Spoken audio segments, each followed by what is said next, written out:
Welcome one and all to Last Stop Penn Station podcast featuring Cary Silkin and Ian Riccoboni. They dive deep into Cary's wealth of stories, and no subject is off limits. From the world of wrestling to his ticket agency, growing up in New Jersey, drug-fueled underground days, hustling in the French Quarter of New Orleans, and endless days and nights in New York City, every story is worth telling.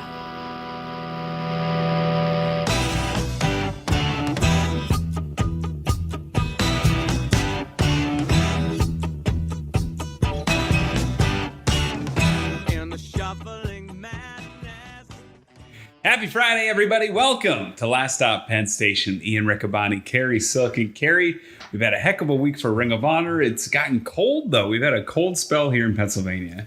Little cold. Yeah. Not real cold.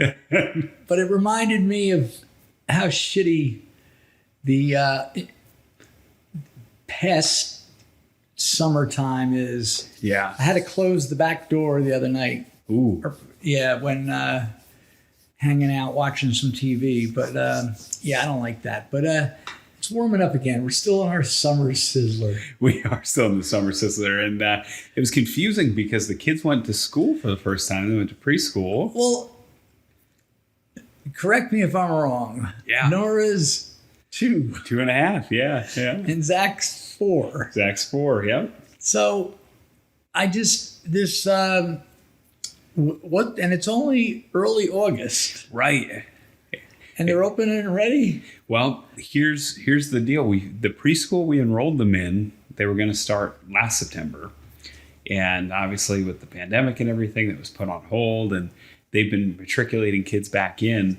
But my wife, Sarah, got the new job at Lehigh in March. And they had an opening for them to both start in August. So we took advantage of it. It's the first time we get to kind of work in peace and quiet.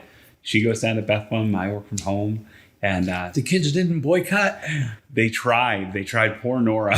Yeah. You drop her off and, Daddy! And it seems like a wonderful place. We've been there a few times. How was she when you picked her? And how were they both when you picked them up? Yeah. Well, on day 1, they were very excited to see us. On day 2, Zach looked like he was going to kill me. Zach. Poor guy. He really loves Sarah. And he is a mama's boy through and through at this point. Nora looked like she had the time of her life. And Nora was difficult to get out. She wanted to stay and play and do the coloring and the slides. And yeah, she wanted to stay. See, sometimes our listeners could hear about the great peep shows of yesteryear and current day. Or they could hear about preschool. Right. You never know where you're going to get here. So Nora gets dropped off. She had to be freaking out. Yeah. Yeah. She was freaking out. She didn't quite get why Sarah and I walked out the first day, and I gotta hand it to the preschool teachers. She just she said, I'm going to grab her. I'm going to hug her. And you guys are just going to walk and you're not going to look back because when you look back, that's when they see you and they make a little bit more of a commotion. So there was a nice swipe Nora up, grabbed her, hugged her, and we skedaddled out, and we heard Nora yelling and crying. Oof. Yeah, it was rough. And poor Zach is so shy. There's a couple of kids, we've asked the teachers that have been there for a while, and they kind of know each other. So we kind of asked the teachers' help to maybe integrate Zach into the establishment there. And they introduced him to the kids. He's not that shy. No, he's He'll not. be okay. So how are they after a full 2 days of action? Yeah, they are exhausted. They came home and they just sat around and watched TV. Normally, when they're at home, they're bouncing off the walls and yelling and screaming. Each of the days we brought them home, they were just zonked. They were just out of it. Before everybody shuts us off. How many hours are they there? Oh, they're there 6 hours. Yeah. So that's a lot. It is. Yeah. And it's nice. It's in the meat of my day where I get to get a lot of my work done. And I go pick them up, schlep over to Emmaus and pick them up. Well, that's cool. So this How long does this just continue? This continues. It's indefinite now. And Zach's program... Because 2.5 years, I mean, that's young. Yeah, it's not too bad. The problem, my parents moved down to Florida. Before that, Sarah's parents moved to Tennessee. So even if we wanted to send them off to family, there's no family around right now. So yeah, they gotta go somewhere. And my job, I'm attached to a phone all day, and Sarah needs to be able to concentrate on her grant writing and stuff. So. Yeah. Out they go. Out they go. Next thing you'll be slapping a garnish on them. It's been 17 months though. 17 months with them in the house, working in the house, and it's been a blessing to see them grow up. But I joke with my boss that it's gonna be like I'm on crack or coke. The level of concentration I'm gonna be able to have compared to what I had before. Well, it's really good they're going. Yeah. I missed the watch party Monday. I know it was a ladies' night. Ladies' night. It's the women's division. Yeah. It was great. Roxy, I know you've seen her in the women's division Wednesday. 19 years old, just amazing. She beat Sumi. Miranda Alizé, really cool. Lucha Baddie. She beat Alex Gracia. And then Nicole Savoy and Maserati. Nicole was supposed to have a number of matches for Ring of Honor before the pandemic. Right. And she was starting to have a whole bunch. And I thought Nicole at that time could have been a centerpiece of what we were doing. And I still think she can be. And she's, she had a great match against Maserati. So Roxy, she advances. She'll face the winner of Quinn and Mandy Leon, which is this weekend. And then we have... we have Miranda Alizé and Nicole Savoy advancing as well. So we have one of them. And this will all be decided in Lakeland. Yeah, that's the thing. And they're kicking around the idea that they might put this as the main event. That's how big of a deal this is. So, I know that's been floating around, and we'll see what happens. So we're looking at September 12th. September 12th, like the great song, "See You in September." Oh, Bobby Cruz. Wait a minute. Is that Four Seasons? No. Well, the Four Seasons ended up doing it, but it was not the Happenings. It was the group that did it. Yeah. I think the Four Seasons had a hit with it. Yes. Yeah. I think the Happenings did it first. So that's the way it always went. Yes. Somebody would do it, and the Jay and the Americans would have a hit with it. Yeah. Or the Four Seasons would have a hit with it. Yeah. So September 12th in Lakeland. Yeah. Big pay-per-view. But before that, Philly, right? Yes. And the tickets are moving. Tickets are moving. Which is nice. If you haven't gotten seats, there's still some good seats remaining. There are. But scoop them up, y'all. We're already ahead of the pace that we had for the last time we were in Philly. Well, that's good. Which is great. And considering we had no fans for 17 months, all of a sudden we're coming back. And we got a double header for the Got a double doozy. Night 2, if you want to come to night 2, that one's selling quicker because we got the cage match between Taven and Vincent. So if you want to go to night 2, get those tickets first if you have to make a choice. If I'm a betting man, I'd bet on night 2. Yeah, but then you don't get to see... You'll get to see Bandito versus the title Bourne. match. Yeah, but you get to see whoever the champion is because both those guys are in tag matches the next night. Flip's teaming with Flamita against the Briscoes, and then Bandito's teaming with Ray Orris against Roosh and Dragon Lee. And let's not forget Danhausen against Dalton Castle. Oh, my goodness. Yeah, what an attraction that is. Not to mention Shane Taylor Promotions against Incoherence. Delirious and his friends. Yeah, Delirious, Hollow Wicked, and Ultramantis? No, not Ultramantis this time, no. Who's the other one? Delirious, Hollow Wicked, and my apologies, that's all right. Not my buddy Jigsaw, is it? No, Jigsaw. I keep good. I keep banging down the door for Jigsaw to come in, and hopefully that'll be the case soon. But yeah, we'll see Incoherence coming through, and Ultramantis used to lead them around, so he's in the area. He's in the Lehigh Valley, from what I've been told. Yes. So we can hopefully. Who's the third one? Yeah. It is. It's Frightmare. Frightmare. Yeah. Okay. I don't know why I drew a blank on that. I couldn't get Ultramantis out of my head once you said it. I think Frightmare is Ultramantis, isn't he? Ooh, I don't know. We'll see. We'll find out. But so that's good. Well, we used to use the I don't want to call them Chikara guys, but the guys that would work a lot of those shows, have come in and out of Ring of Honor. Yeah. The aforementioned Jigsaw, Ultramanus, Hollow Wicked, Smash Brothers of the Dark Order. Smash Brothers, and let's not forget Orange Cassidy. Orange Cassidy. He had a cup of coffee. That's one of my favorite kind of, remember those DVDs before they were stars? Yes. He had a couple matches on HD Net that you could put him and, what was his tag partner? Now I'm blanking on that. I'm drawing a blank on this one.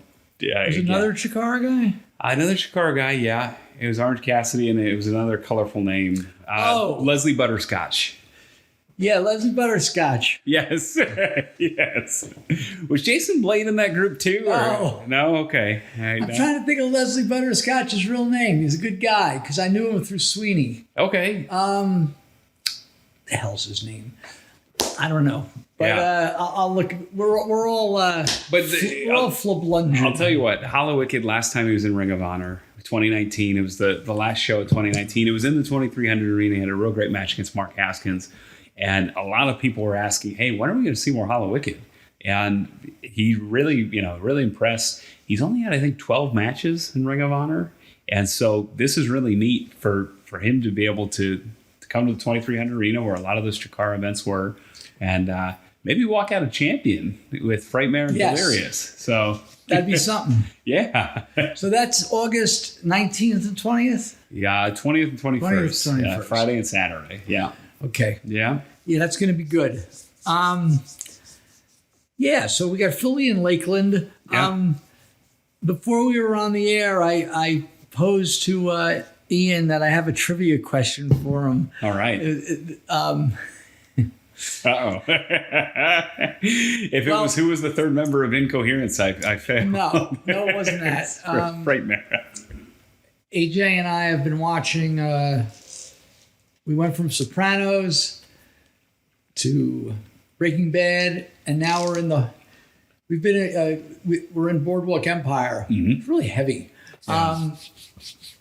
Anyway, in one of the recent Boardwalk Empire shows, they're often playing music in the background. It's so well done. It's Martin Scorsese and Mark Wahlberg. Oh, wow. And there's a lot of scenes when they're in like the hotel by the boardwalk, but you could hear, because everyone had the windows open. Mm-hmm. There was no air conditioning.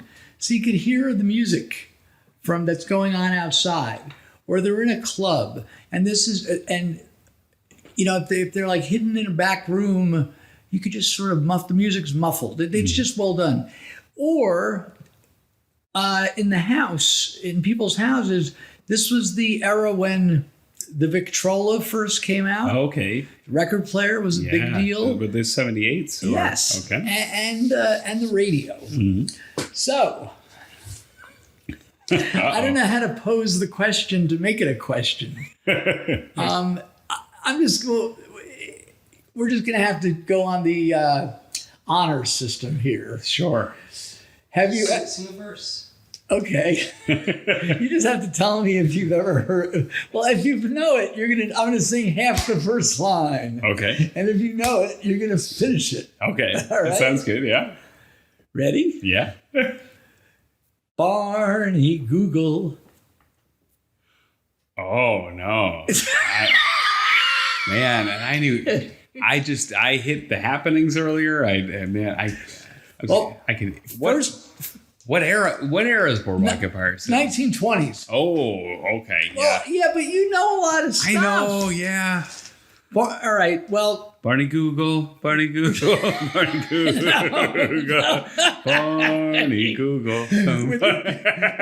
I'll tell you how it goes. It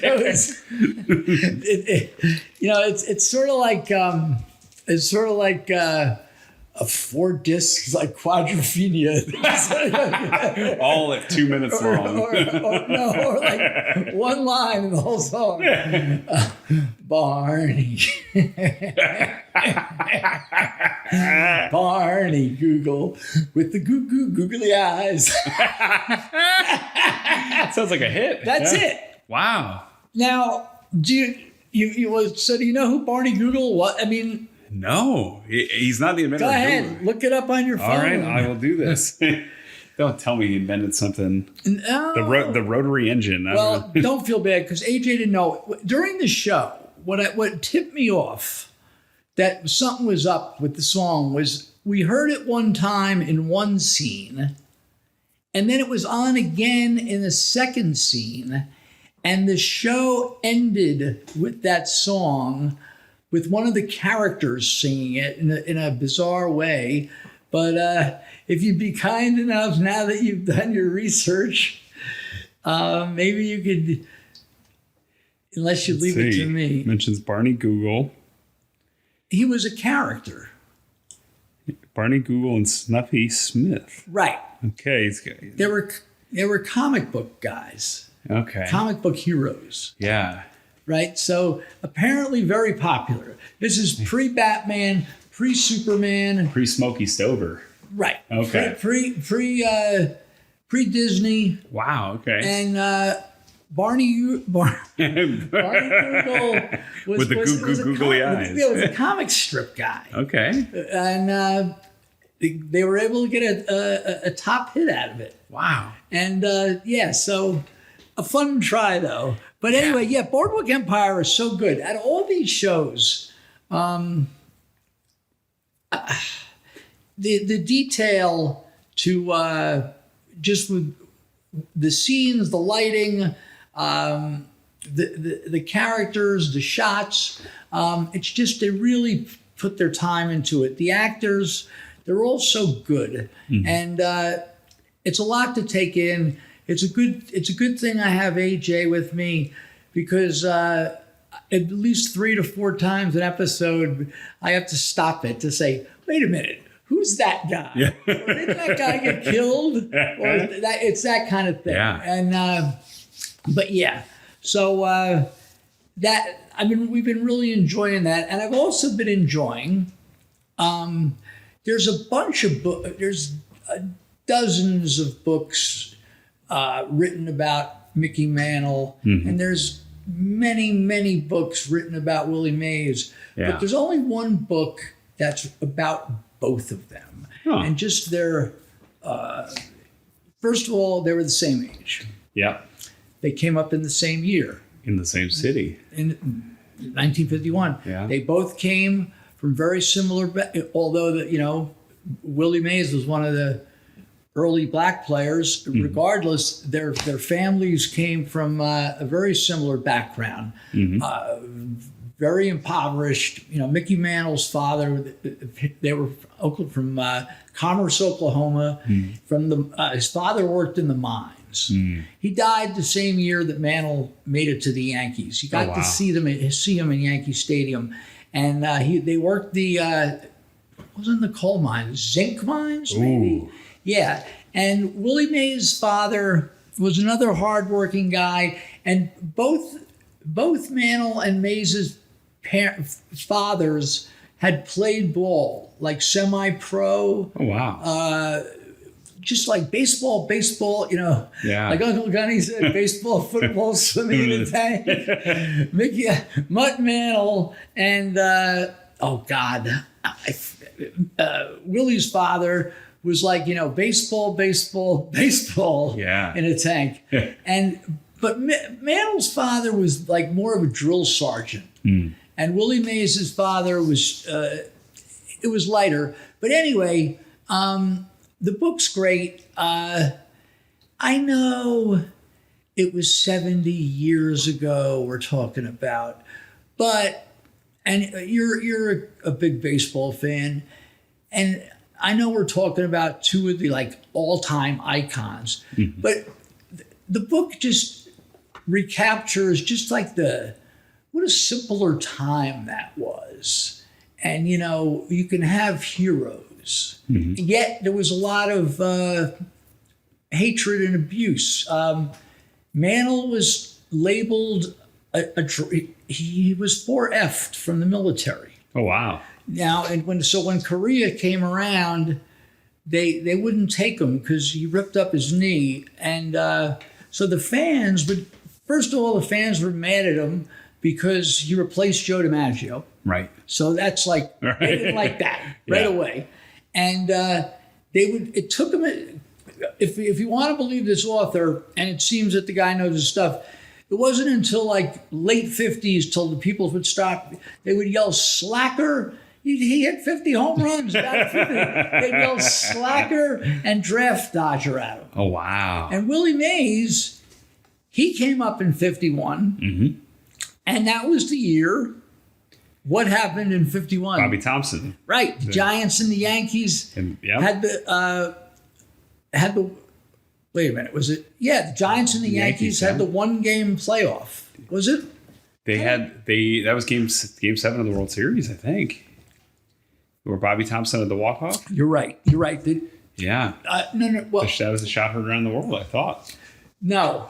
Bobby Thompson, the Dodgers and Giants had a 1-game playoff. Okay. Yeah. But what happened in the World Series, which Mays was starting in center field, and Mantle was in right, and DiMaggio was in center, was that Ralph Bronco was the pitcher. Right. Sorry about that. Correct. Sorry to interrupt. Yep.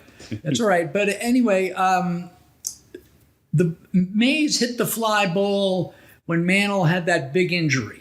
Okay. When he ripped up his knees, which probably a player would, I don't know if these days it would be better, you could repair it better, or they would tell you you're done. Mm-hmm. But Mays hit the fly ball that Mantle got hurt on. And then Mays went into the military for 2 years. Mm-hmm. He was involved in Korea, so he missed 52 and 53. Wow. Did you know that? No, I never realized that. And same with Ted Williams was 5 years. Right. 3 in World War II, and then he went back. But the book's good. Mm-hmm. I was just saying, it's a different world. Yeah. It's a different world. But people, I think it was a better time. What do you think? It's tough. Different. It's different. I think that today's world takes some of the power out of the athlete's hands, and a lot of times in a good way, because it allows the bad people to get rooted out as they should, and it creates maybe a safer environment for everybody. At the same time, the kind of focus and influence you could have in an environment where the reporters were kind of keeping everybody's secrets. And they're keeping, the Mantle with his drinking and things like that. And Babe Ruth with his, Babe Ruth ran through a moving train car nude in Chicago.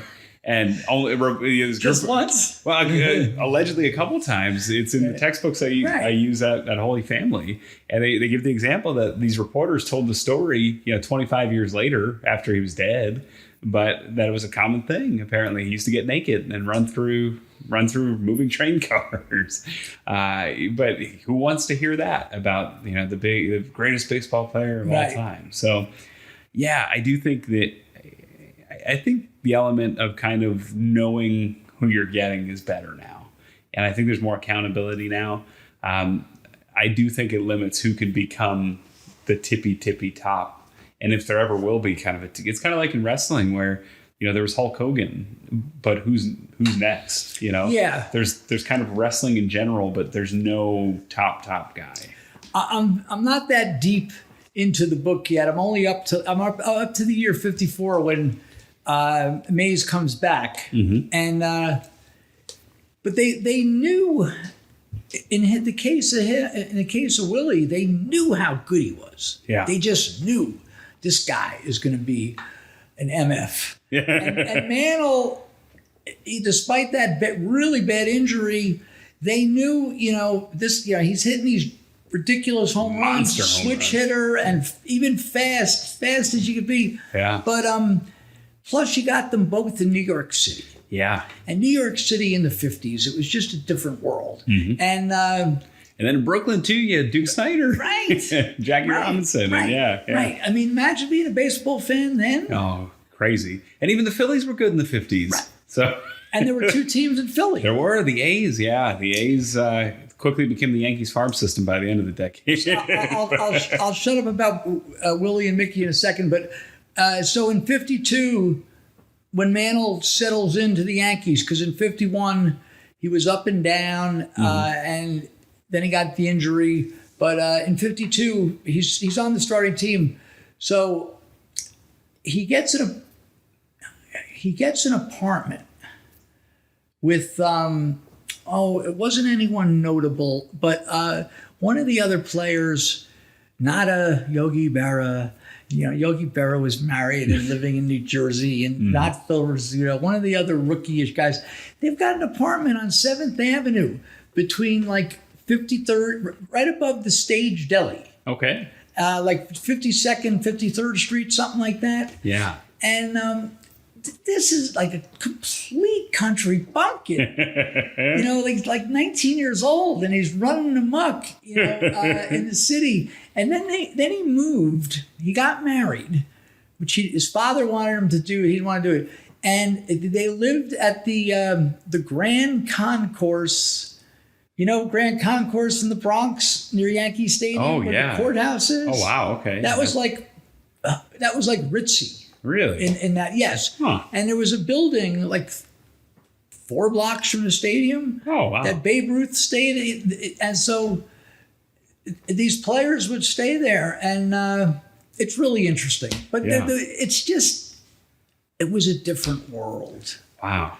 It just was a different world. Yeah. So I had a moment like that with MTV. MTV's 40.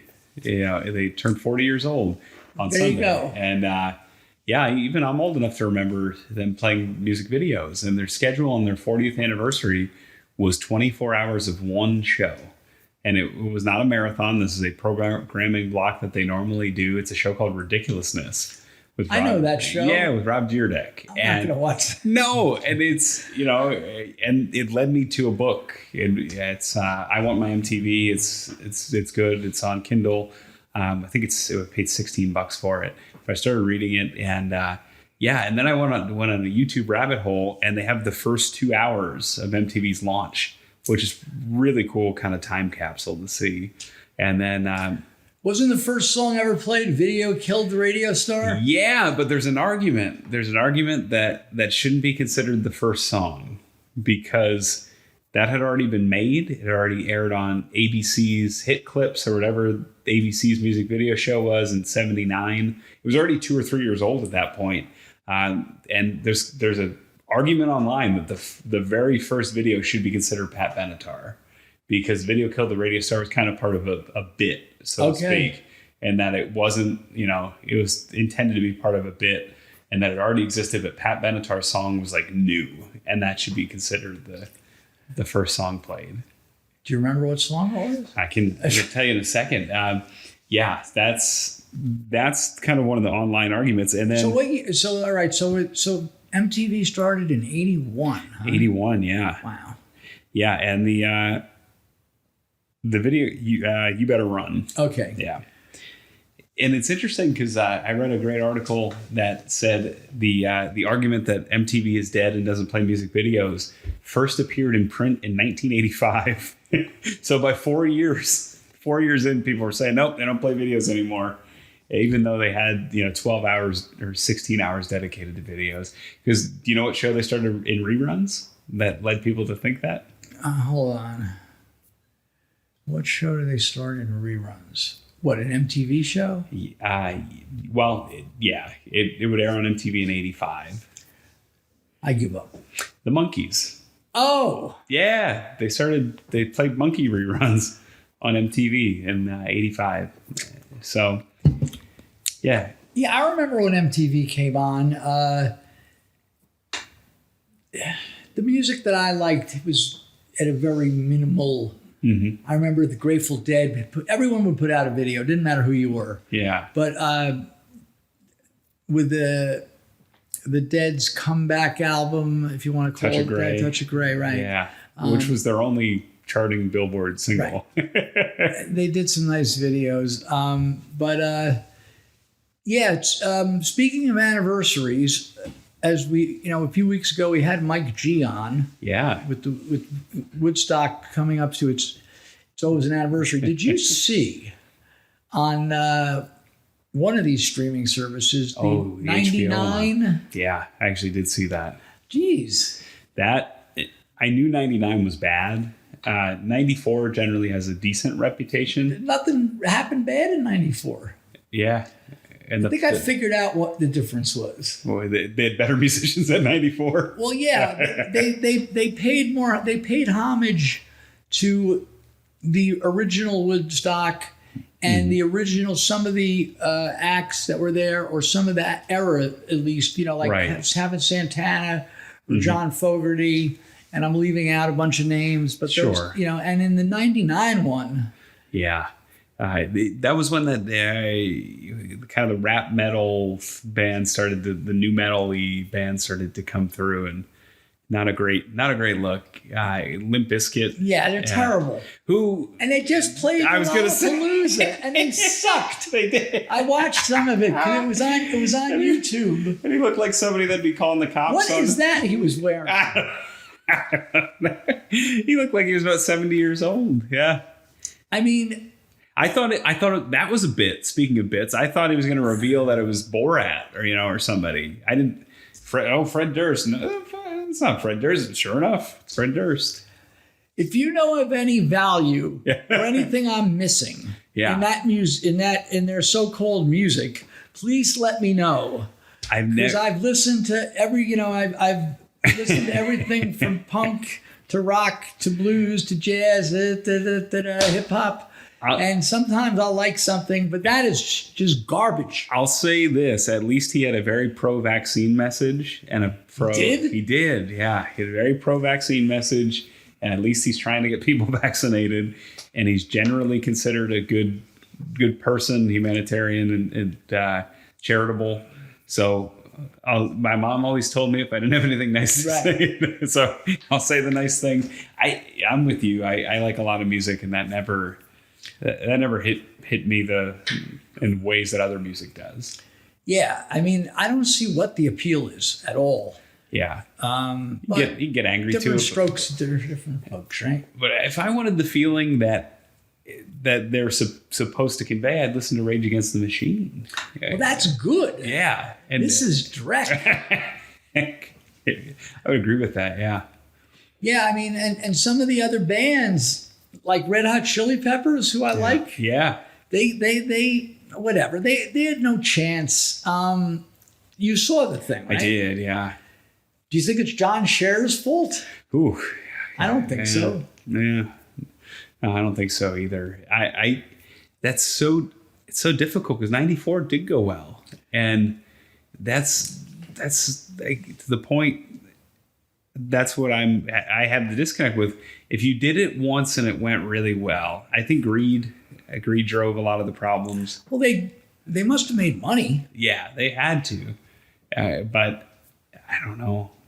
Like, especially considering the 94 one, especially with all the nostalgia, that's the easiest way to cash in on anything, and thank goodness it brings, income into folks that aren't working anymore. But, just throw, 10 years after still playing, bring that and have them show up, or Canned Heat, or, I don't know. They would have been 20 years younger back then too. And it makes no sense.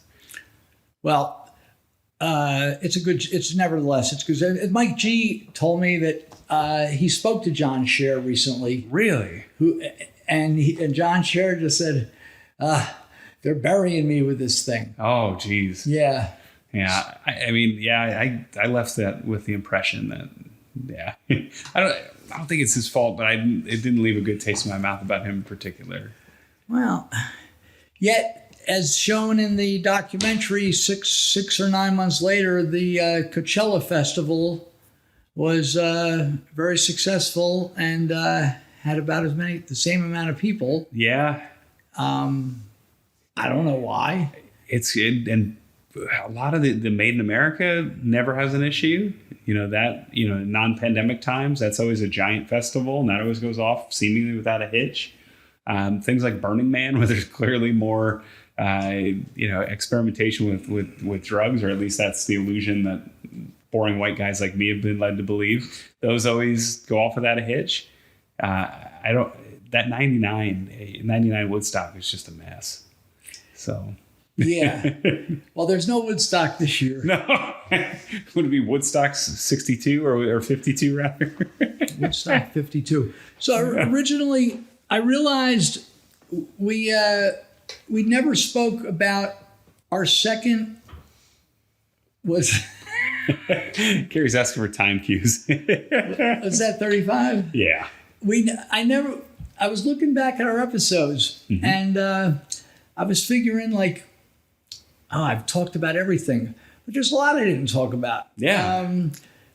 One thing that jumped out at me as being very obvious was our one of our early podcasts. It might have been number 4 or 5.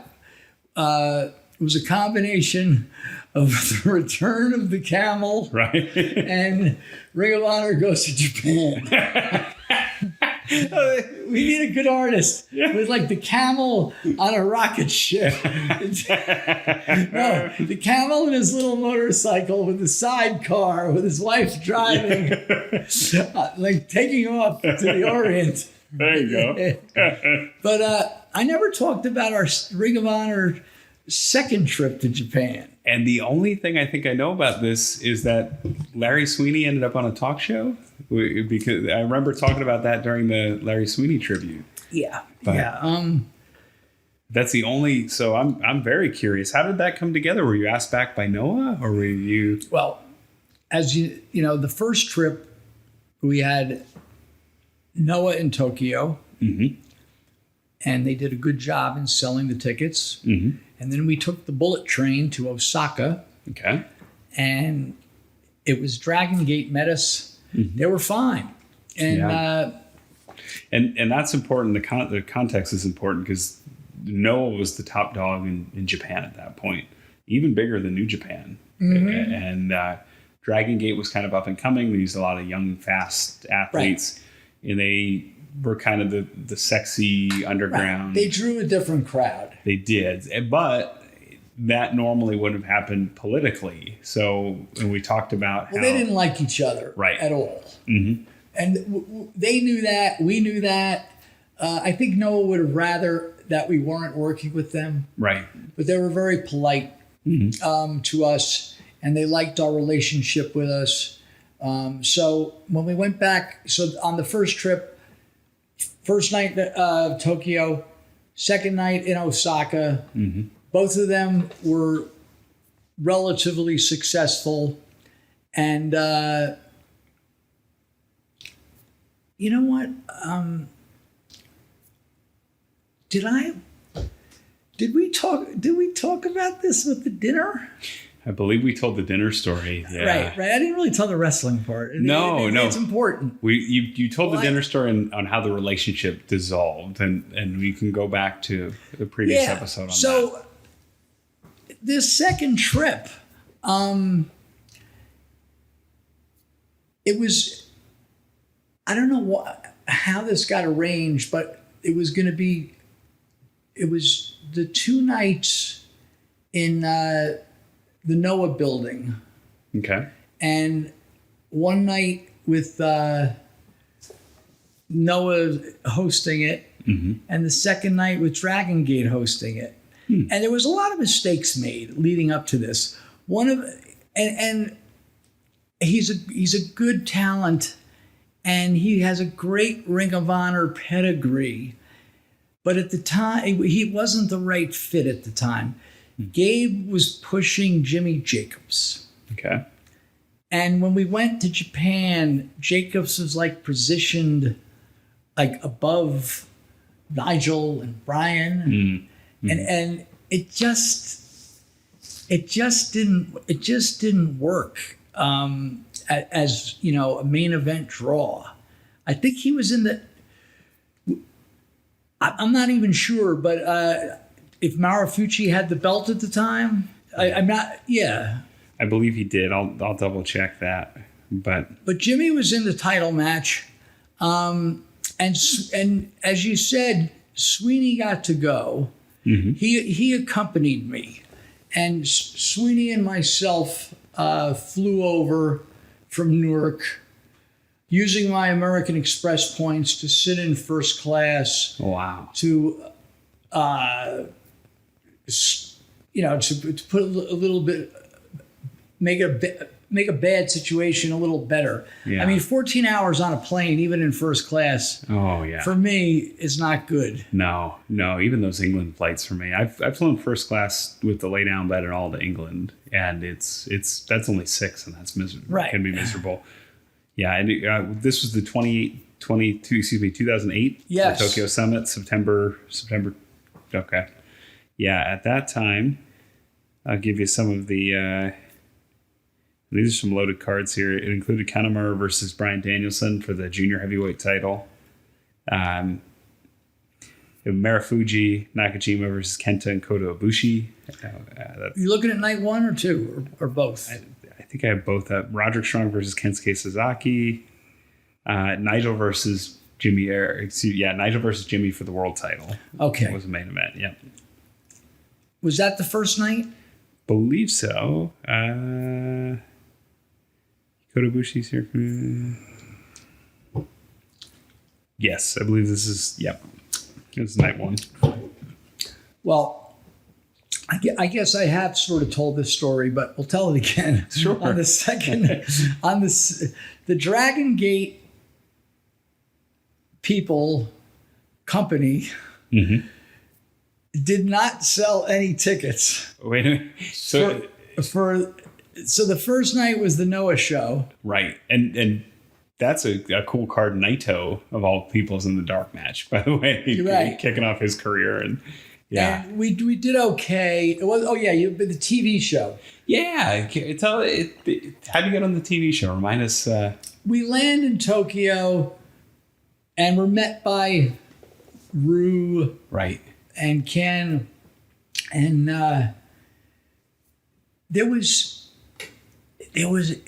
was almost like public access. We didn't know. Yeah. How did we know? It's like HDNet. We're gonna be big. We're gonna be nationwide. Gonna be gold, Jerry. Gold. Right. But yeah, so it was. I go in a cab. It was me and Sweeney. I think Brian had already gotten there, and Kenta was there. Anyway, they bring us to this little TV studio, not much bigger than our studio, AJ, right here in like the suburbs of Tokyo, where there's like almost like the story when I told you when Rue took us up to his friend's bar. Oh, yeah. Right. It was like that kind of thing. Like you're going into someone's house. It was like an apartment. Yeah. But there was a couple of lights up like here. Oh, wow. And a camera up. Yeah. And there was a TV show. If anybody has this tape, please let us know. Yeah. I mean, it's got to be out there somewhere. It does, So there was like a 30-minute wrestling talk show or some kind, or maybe it was a personality who was having on doing, like a Tonight Show kind of thing. I'm trying to not go with these 40-year-old references. A Conan O'Brien. Sure, yeah. Is he still around? No, he just retired. He just retired a month ago. The Tonight Show's still around. Jimmy Fallon. Jimmy Fallon. Yeah, Jimmy Fallon. Right. It was like a miniature Jimmy Fallon show. But in this case, it was just at some dude's house. Yeah. But I think it was more of like not much bigger than what we're doing here. But it happened to get on some oddballs TV station at 3 a.m. Nice. And I think Gabe must have been there. And we had the idea at the end, it was Kenta, Brian, and they always want the owner. I'm like, I don't want to be on. Yeah. Oh, Ken's like, the Cary, the owner of the company, very important. Oh, wow. So I'm like, yeah, but I don't want to be on TV. I can't even remember. I was so tired. I can't even remember if I was on or I wasn't. I think I wasn't. So there was the host with Brian and Kenta. And am I leaving someone out? Does Brian speak any Japanese at this point? Okay. No. And or if he did, it was just a few words. Just greetings and things. Yeah. Right. So whether it was Gabe or whomever, the idea was, in the end, like an American style with the manager. No. Oh, no. Like, listen, oh, no. Kenta, Oh, no. when we see you at Differ Ariake on Saturday night, you better bring all your friends. Oh, no. Right. And they don't have managers Yeah. in Japanese wrestling, or if they do, please tell me about it. Not particularly. It's usually a young boy that comes out, or occasionally it's a legend who doesn't say much. It's kind of like Arnold Skoland used to come out with Bob Backlund, or it's rare. Right. It's very rare. Yeah. So it was totally, I don't know if inappropriate's the right word. Yeah. But it was just, it was misguided. It was misguided. And we did that. We thought this is going to be a big attendance boost. We're going to be on the Japanese version of the Tonight Show. And they're going to come pouring out to get tickets. Did it add any sales? I don't think so. No. I really don't. I think the show, it just didn't. But I got a couple questions about the show. Who pays for travel? Was that something that Ring of Honor paid for? Me. Okay. And that's why you kind of had a limited crew. I only saw Jimmy, Brian, Nigel. Briscoes weren't there? Ed Briscoes, yeah. And I'll go through it again here. Looks mostly like Japanese talent. Eddie Edwards was there. Generico. Okay. Some of the guys might have been there. Davey. On a tour. Okay. But there were a lot of flights. Yeah. Go ahead, ask away. Yeah. So on something like that, where you partner, you pay for the flights. Do they cover the building at least? Do they? It was their building. Their building? Yeah. And maybe we had to pay him a small stipend to use it. Did you give the guys any kind of stipend? Do you cover their hotel, or does Noah? No, they had that hotel there, and it's all right that we've spoken about this before. Every wrestler, and if you go up to any of the older wrestlers that have been to Japan, they all know the Hotel Washington. Okay. And we've talked about it before. Why it's cold. Here you are in Tokyo. In this Ariake section, which is sort of like, I don't know, man, sort of like a section of Brooklyn that's not a bad section, but it's just sort of off the beaten track. Okay. And Sheepshead Bay. Yeah, little industry around, and there's not a lot of city vibe to it. Yeah. And within all this, here's the Hotel Washington. And these tiny ass rooms. It's smaller than the London style hotels? Yeah. Oh, wow. Okay. All right. Yeah. Yeah, because London gets pretty small too. Yeah, these are really small. Gotcha. I mean, you literally can almost not turn around. Oh, wow. In the rooms. So, but they were close. They were very close to the building. Gotcha. Walkable? Yeah. Okay. Yeah. And it was convenient. The first night was the Noah night, and it was okay. Yeah. And the second night, we've touched on it before, but the Dragon Gate did not fulfill their duties. Now, didn't they have two shows? I know we've talked about this privately, and maybe we hit on it on the Larry episode. Didn't they have two shows that night and chose to promote their other show? Yes. How did? Yeah, they had a second. They had a second show in Tokyo, and it was in Tokyo. Okay. I mean, it could have been on another island in Japan, or it could have been in Osaka or another city on the main island. Mm-hmm. But it was no good. This is, of course, the show where Mr. Narita came to the rescue. Mm-hmm. And you'll have to go back in our files to listen to that episode. Yeah. But yeah, it was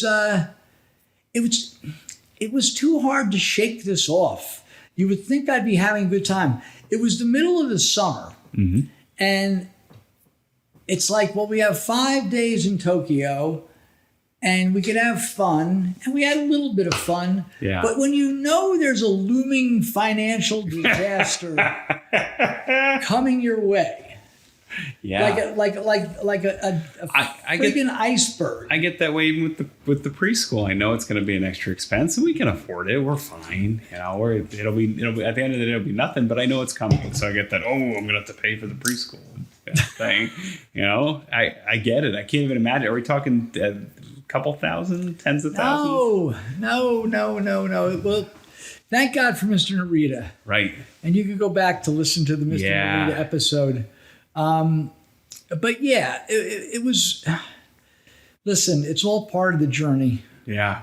Did that, I mean, you would sell. And that was the end of Dragon Gate after that. Right. They didn't come back. And that was the end of, that was like that was the end of Gabe. Yeah. With, he defended Dragon Gate. Interesting. Yeah. Wow. And then, I mean, Noah's still going, and they just did an interview. They said they're looking for an American partner. Oh, so, right. So that's quite an interesting time. Is that when you kind of knew that, I mean, you were still about 3 years away, and we talked briefly about the due diligence of selling and that process last week with Gary Juster. But was that your first inkling that maybe this is running its course?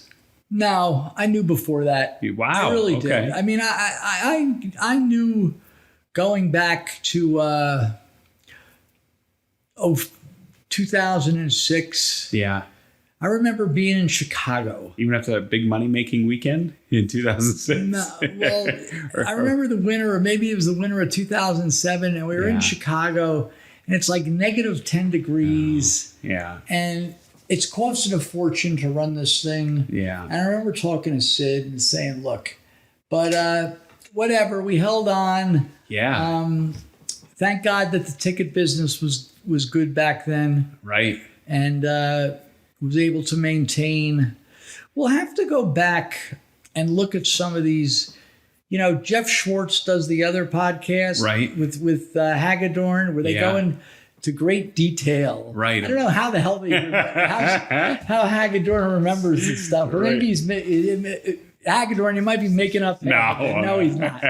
He's a good guy, but that's not our thing. But we should look back on some of these Ring of Honor dates. Yeah. And jog my memory, because it's like it's just a fog. It happened. It just happened so fast, and it just kept going. Well, maybe we could do a Twitch watch along. Maybe we can put it on one screen, you and I on the other, and we can watch along, and you can jog the memory as we go, kind of Mystery Science Theater style. Maybe. Yeah. Well, I gotta ask you a question. What was big at the time? Was it Broadway? Was it concerts? I remember Avenue Q was huge by the time I got to college in 2005. I know what was big back. Beauty and the Beast just was gigantic. Not Book of Mormon, Spamalot. Oh yeah, that Spamalot. That was my freshman year. Yeah. The thing that with Rave Review, the first thing was The Lion King, and that was very good. And then I saw that there was a really good. You needed money like anything else, but there was good money to be made with theater tickets if you got them at the right price, and the show was good. Yeah, obviously. So the first one was Lion King. Then we got really, really lucky with the producers, with Nathan Lane and Matthew Broderick. You had seen the movie, I'm assuming. Yes, and I went in to see a preview. It was just no way this was gonna not work, right? I mean, Mel Brooks was there. Oh wow! Okay, he was actually involved in the production, and you got Nathan Lane and Matthew Broderick, and yes, they had premium tickets, but that whole premium package and platinum bullshit that they have now for every event, right? Who needs it? I mean, I was looking just out of curiosity at like WWE at the Garden in September. Like every seat they just can't sell a ticket at the regular price. Yeah. And then eventually they lower them. It's not just WWE. It's like all these shows. But anyway, back then, I remember buying, and we spoke about him a couple episodes ago, the great Mountain. Right. Mountain was able to dig out with like, he was way more aggressive than Freddie the Weeper. Freddie the Weeper would be like, oh, I'll get Tommy Indio and the Mummy. Oh, we'll go get HC. Like I said, the producers is hot. Yeah. And, Freddie would be scared. Like the guy at the box office would just whatever you wanted. Right. Or he might say to you, oh, it's you again. Oh, yeah. But they'd sell them to you. But anyway, the producer tickets, balconies were like, I don't know, $50. Really? That cheap? Maybe 75 tops. Wow. Okay. But to answer your question, next in line was Spamalot. You saw that, right? Which was very good. Yeah. It had a good run. Mm-hmm. And I'll tell you what came next. Which was good.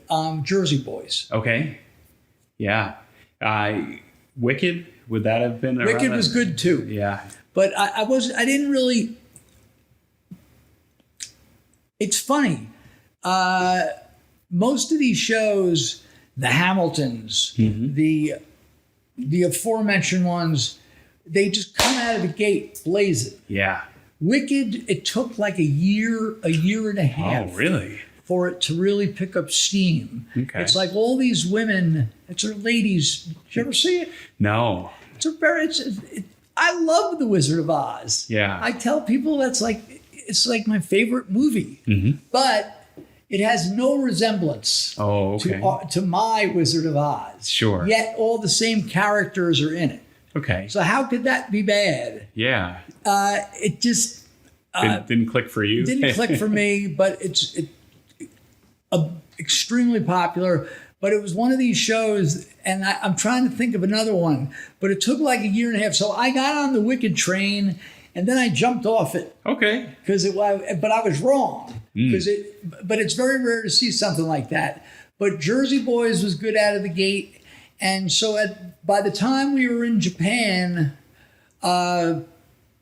it was Jersey Boys and maybe the remnants of Spamalot. Yeah. Was there how did you keep up with rave review in Japan? I know that's not ancient history. It's only 13 years ago, but I mean, international calling wasn't what it was. iPhones weren't what they were. Matt and Joe here, and it was fine. Yeah. I was actually able to get online. Okay. And they had, I was able to log me in, but I sort of let it go. Yeah.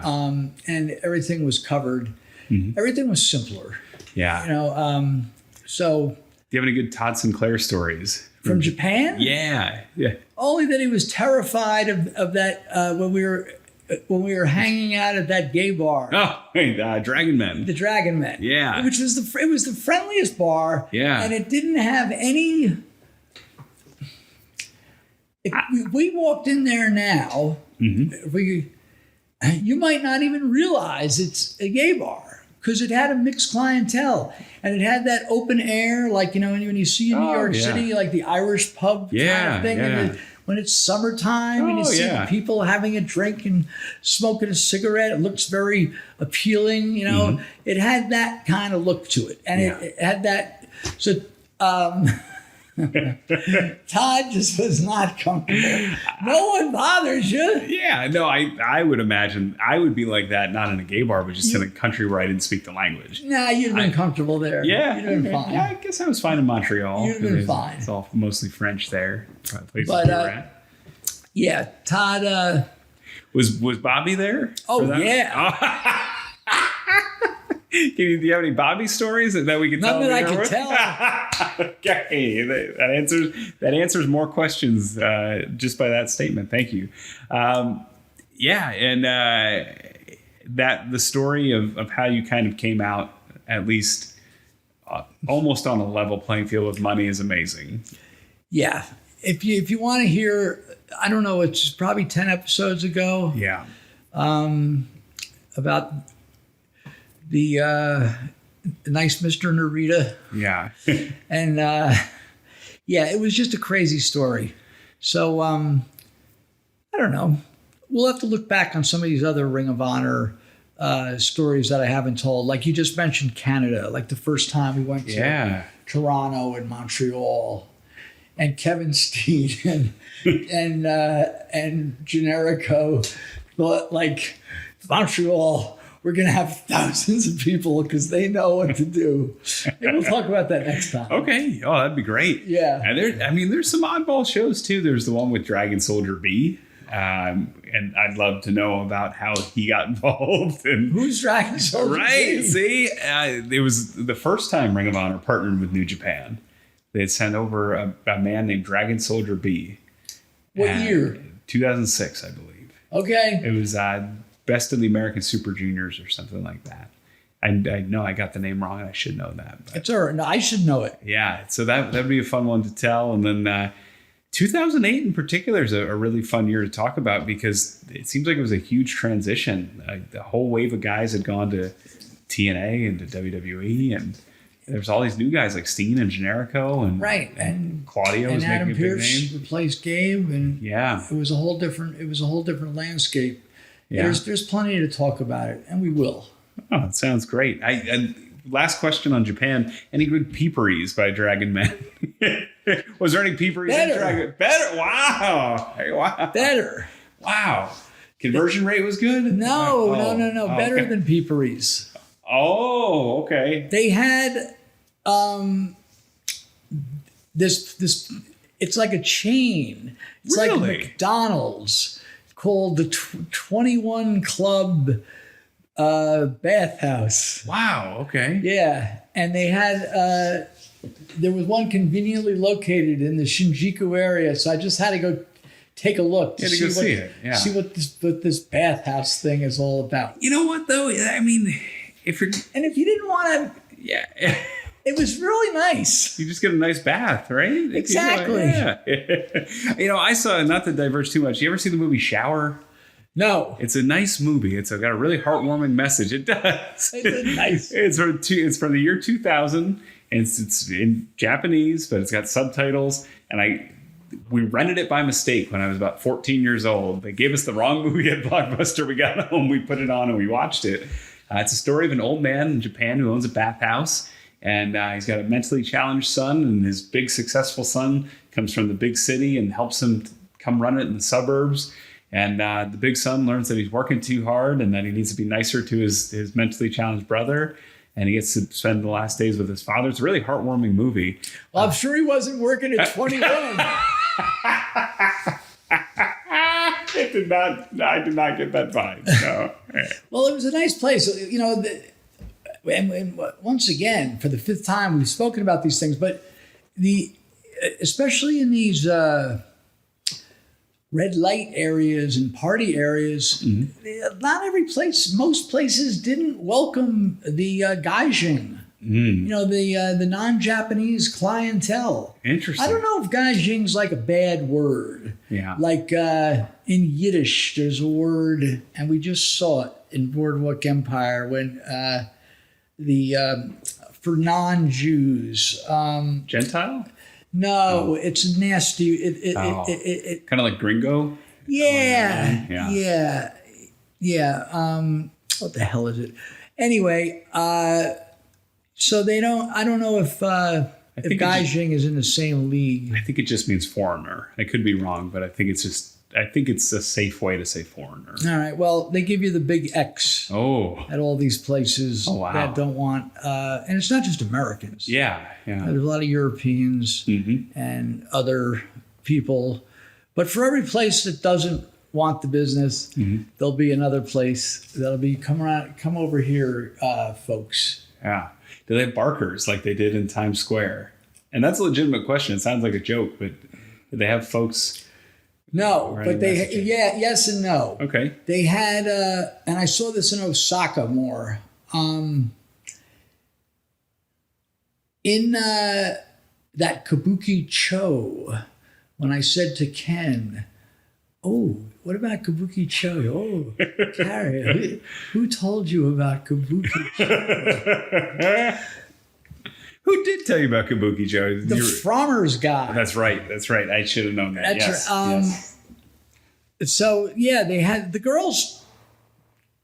They were whorehouses. Oh, wow. But they looked really nice. Yeah. And they were like these little like brownstones like you'd see in the village. Oh, wow. Okay. And yeah. some of the prettier girls would come out and stand on the sidewalks and the streets like there was no auto traffic. Oh, wow. And trying to lure you up. But as far as barkers, like, no. Yeah, no. It didn't No barkers. It was a little bit classier than Times Square was. Yes. Okay. Yes, it was low key. It was under the radar. Gotcha. But it was fun. Yeah. Well, there you go. We've long promised the sex tour of New York, but I think we just got one. We never gave it, but I think we just gave a brief one of I just Harajuku, can't. right? I got to protect the. It's kayfabe, right? And I'm going to think of that Yiddish word. God damn it! Yeah. Well, like, as soon as we're done, it's going to come to me. Yeah. Well, you know what? The goyim. Goyim. Oh yeah. I know goyim. Yeah. I didn't realize that was. It's not good. Nice. Oh. Once my parents were. Look, my mother went to fucking Martin Luther King rally in 1963, and my dad had good friends of all races, creed, color, sexuality. Yeah. He was in the bar business. He worked at a place that had jazz music for the last 25 years of his career. So he was very, and they were liberal anyway. But once in a while, it would be like him and Uncle Gunny. And so within the confines. Yeah. I bet you even with your parents, they might say something to someone within the family that they wouldn't say in public. Yeah. Right. I think we all have a little bit of that. Right. Yeah. Right. So my father might say to Connie, don't only the goyim goes there. But he would never say that. Okay. Right. As if it's too good for any, you have to be Jewish to go. Yeah. So that's what's interesting about that Boardwalk Empire. It's very interesting because it's like the Irish, the Italians, and the blacks and the Jews. The Jews are like in the gangster world. They're there. Arnold Rothstein, who fixed the 1919 World Series. Yeah. He's a character in it. Oh wow. Okay. Yeah. So it's good. Nice. So yeah. So that's right. The Goyim. The Goyim. I think we found the name of the episode. All right. But next week, let's talk about Montreal next week. Talk about Montreal. Yeah. And you gave me one of the original posters, and I don't think the card ended up like it was on the poster, but we can go back. Good. Remind me next week to tell a story about how Steen and Remy took me out and were showing me around town, and they took me to an interesting place that they didn't realize where they were they didn't realize where they were taking me. But we'll tell it next week. All right, that sounds great. And we thank you so much for listening. We hope you have a great weekend. We hope you enjoy the weather. And we want to invite you to follow us on all of our social media, including ROH Cary on Twitter and Instagram. And I'm at Ian Riccoboni. Like, rate, review, subscribe, do all fun stuff. Let's see some new ratings and 5-star ratings. Damn it. Hey, I have an interesting tidbit. Remember how last week we talked about Gary Juster maybe running Ag Hall? Yeah. Ag Hall has contacted Gary Juster, so there's movement there. Okay. So, yeah. So, I mean, as an Allentonian, that would make my life. Oh, my God. If there was a Ring of Honor show 20 minutes from my house. Right. There you go. I doubt he. Yeah, we'll see. I can't imagine. I mean, they're having computer shows and they're having another. I can't imagine the rent's very high, right? No. So I think the only concern would be, could we fit the Carytron in? That's probably legitimately the only thing that would be prohibitive of us renting that building, is could we fit the screen in there? And I think we can. I think we can too, because if you see when Snuka gets bonked with the coconut, those ceilings are pretty high. Well, if not, we could go down the road to Hamburg. I was going to say, the place, they taped that twice, and you can tell. They taped it once in Hamburg, once in Allentown. Really? Yeah. And you can tell because in some of the edits, Snook was wearing slightly different attire. Okay. So I'll have to look. And sometimes they edit it together. And if you have a keen enough eye, you can catch that. I think it's the wrist tape was the tell. I don't remember for sure. But I think in one of them, he has a wrist tape. And you look up and you can kind of tell it's Hamburg. And then in the other shot, he doesn't have wrist tape and it's Allentown. You can kind of see. So, yeah. I'll have to check that out. And last, before we leave, I got a shout out. Well, I'll give a shout out first. Shout! Makes you want to shout. Put my hands up. No one can see it. I give a shout out. Shout. To John Boucher, who posted all that really cool Willie Gilzenberg stuff. Right. So I direct messaged him. Yeah. And I've messaged him before because that podcast he does with Al Getz. Yeah, I just listened to one about really good. Sullivan, one of the missing Sullivans. Right. The Charting the Territories. Yeah. So I had communicated with him. So when he posted, and you saw it that day. I did. And I said, where'd you get this? When he put up that Willie the Beard? Right, yeah. And he said, and I think you told me this, from his Hog daughter. Willie's daughter. Right, yeah. Yeah, she's on Twitter. Yeah. And so she gave me a shout out. Awesome. Yeah. Yeah, and she appears to be the genuine article. She's dug out some reel-to-reels and dug out a couple things, yeah. So, very Those are cool. some amazing pictures. Yeah. You don't see Vince Sr. very often. You don't see Willie Gilzenberg very often. No. So, it's pretty cool. Yeah. Well, we hail you for the Gilzenberg's daughter, John Boucher. Yes. And Al Getz too. So, I want to thank everybody for listening. We hope you join us next week. We're going to take a visit to Montreal. This has been Last Stop Penn Station. For Cary, I'm Ian. Happy wrestling, everybody. I thank God it stole the handle and the plane and won't stop. Oh, and no, it could slow down. We hail you for listening to Last Stop Penn Station podcast. Rate, review, like, subscribe, and share on your favorite platform. Connect with us on Facebook, Instagram, and Twitter, or at laststoppennstation.com.